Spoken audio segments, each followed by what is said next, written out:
शुरुआत श्रृंखला कहानी एक। परमेश्वर ने हमारे इस संसार की रचना की। उत्पत्ति उसका पहला अध्याय, उसकी पहली आयत से उत्पत्ति उसका दूसरा अध्याय और 4 वचन तक। एक ऐसे समय के विषय कल्पना करना बहुत ही कठिन होगा जब कोई धरती नहीं थी, कोई पहाड़ नहीं थे, कोई सागर नहीं था, कोई लोग नहीं थे, कोई पशु नहीं थे, ना सूर्य या चंद्रमा या तारे नहीं थे। समय से पहले का समय, परंतु ऐसा समय कोई भी नहीं रहा जबकि कुछ भी ना रहा हो, क्योंकि परमेश्वर हमेशा ही थे। ये कथा और इस श्रृंखला में अन्य कहानियां सबसे पहले परमेश्वर के द्वारा मूसा को ही बताई गई थीं। इस्राएलियों के मिस्र देश में सैकड़ों वर्ष गुलाम के रूप में रहने के बाद उनको छुड़ाने के लिए परमेश्वर ने मूसा को बुलाया। भले ही उन लोगों ने उन 10 विपत्तियों के द्वारा परमेश्वर की सामर्थ को देखा था जिसने मिस्र देश को तहस नहस कर दिया था, इन स्वतंत्र गुलामों ने परमेश्वर को नहीं जाना। ऐतिहासिक घटनाओं की ये पहली श्रृंखला है जिसका मूसा ने वर्णन किया, जैसे इजरायली जाति पर परमेश्वर ने स्वयं को प्रकट किया और आज तक परमेश्वर स्वयं को प्रकट कर रहे हैं। आपके ही तरह के लोग, परमेश्वर की कहानी इस तरह से आरंभ होती है। और गहरे जल के ऊपर अंधियारा था तथा परमेश्वर का आत्मा जल के ऊपर मंडलाता था। तब परमेश्वर ने कहा, उजियाला हो, और उजियाला हो गया।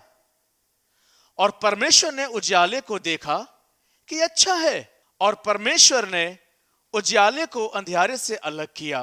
और परमेश्वर ने उजियाले को दिन और अंधियारे को रात कहा। तथा सांझ हुई, फिर भोर हुआ, इस प्रकार पहला दिन हो गया।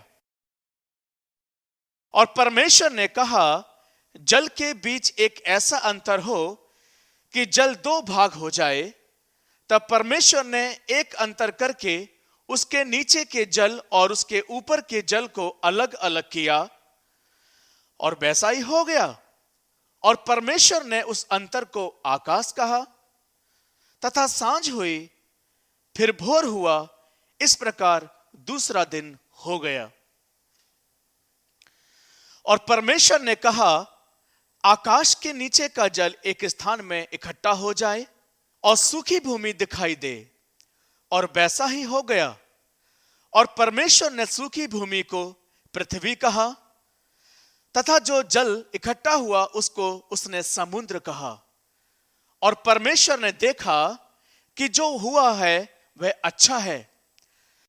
फिर परमेश्वर ने कहा, पृथ्वी से हरी घास तथा बीज वाले छोटे छोटे पेड़ और फलदायी वृक्ष, जिनके बीज उन्हीं में हैं, एक एक जाति के अनुसार होते हैं, पृथ्वी पर उगें। और वैसा ही हो गया। तो पृथ्वी से हरी घास और छोटे छोटे पेड़, जिनमें अपनी अपनी जाति के अनुसार बीज होता है, और फलदायी वृक्ष, जिनके बीज एक एक जाति के अनुसार उन्हीं में होते हैं, उगे। और परमेश्वर ने देखा कि जो उसने किया है वह अच्छा है। और सांझ हुई, फिर भोर हुआ, इस प्रकार तीसरा दिन हो गया। और परमेश्वर ने कहा, दिन को रात से अलग करने के लिए आकाश के अंतर में ज्योतियां हो, और वे चिन्हों और नियत समयों और दिनों और वर्षों के कारण हो, और वे ज्योतियां आकाश के अंतर में पृथ्वी पर प्रकाश देने वाली भी ठहरें। और वैसा ही हो गया। तब परमेश्वर ने 2 बड़ी ज्योतियां बनाई, उनमें से बड़ी ज्योति को दिन पर प्रभुता करने के लिए और छोटी ज्योति को रात पर प्रभुता करने के लिए बनाया। और तारागण को भी बनाया। और परमेश्वर ने उनको आकाश के अंतर में इसलिए रखा कि वे पृथ्वी पर प्रकाश दें तथा दिन और रात पर प्रभुता करें, और उजियाले को अंधियारे से अलग करें। और परमेश्वर ने देखा कि जो कुछ उसने किया है वह अच्छा है। तथा सांझ हुई, फिर भोर हुआ, इस प्रकार चौथा दिन हो गया। और परमेश्वर ने कहा, जल जीवित प्राणियों से बहुत ही भर जाए, और पक्षी पृथ्वी के ऊपर आकाश के अंतर में उड़ें। और परमेश्वर ने बड़े बड़े जल जंतुओं को बनाया और उन सब जीवित प्राणियों की भी सृष्टि की जो चलते फिरते हैं, जिनसे जल बहुत भी भर गया, और एक एक जाति के उड़ने वाले पक्षियों की भी सृष्टि की। परमेश्वर ने देखा कि जो कुछ उसने किया है वह अच्छा है, और परमेश्वर ने उनको आशीष दी और कहा, फूलो फलो और समुद्र के जल में भर जाओ, और पक्षी पृथ्वी पर बढ़ें।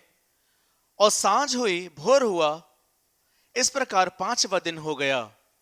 फिर परमेश्वर ने कहा, पृथ्वी से एक एक जाति के जीवित प्राणी जाति जाति के अनुसार उत्पन्न हो, घरेलू पशु और रेंगने वाले जंतु पृथ्वी के वन पशु जाति जाति के अनुसार उत्पन्न हो। और वैसा ही हो गया।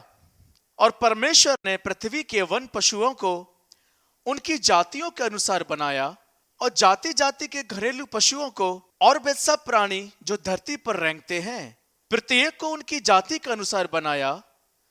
और परमेश्वर ने देखा कि जो उसने किया है वह अच्छा है। फिर परमेश्वर ने कहा, हम मनुष्य को अपने स्वरूप के अनुसार अपनी समानता में बनाएं, और वे समुद्र की मछलियों और आकाश के पक्षियों और घरेलू पशुओं और सारी पृथ्वी पर और सब रेंगने वाले जंतुओं पर जो पृथ्वी पर रेंगते हैं अधिकार रखें। इस तरह से परमेश्वर ने मनुष्य को अपनी ही स्वरूप के अनुसार बनाया।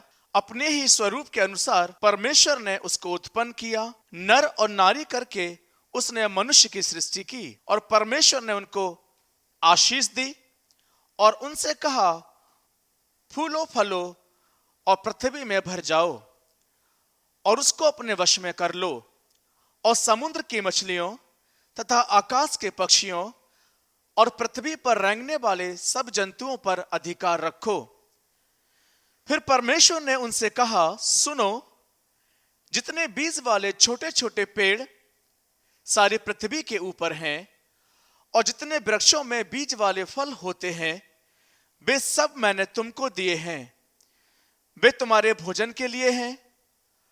और जितने पृथ्वी पर पशु और आकाश के पक्षी और पृथ्वी पर रेंगने वाले जंतु हैं, जिनमें जीवन के प्राण हैं, उन सब के खाने के लिए मैंने सब हरे हरे छोटे पेड़ दिए हैं। और वैसा ही हो गया।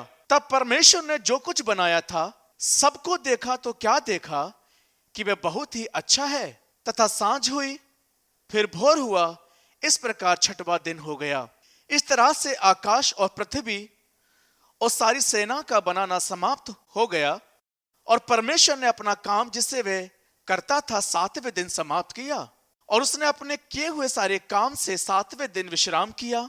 और परमेश्वर ने 7वें दिन को आशीष दी और पवित्र ठहराया, क्योंकि उसमें उसने अपनी सृष्टि की रचना के सारे काम से विश्राम लिया। आकाश और पृथ्वी की उत्पत्ति का वृतांत यह है कि जब वे उत्पन्न हुए। शुरुआत श्रृंखला कहानी 1। परमेश्वर ने हमारे इस संसार की रचना की। उत्पत्ति उसका पहला अध्याय, उसकी पहली आयत से उत्पत्ति उसका दूसरा अध्याय और 4 वचन तक।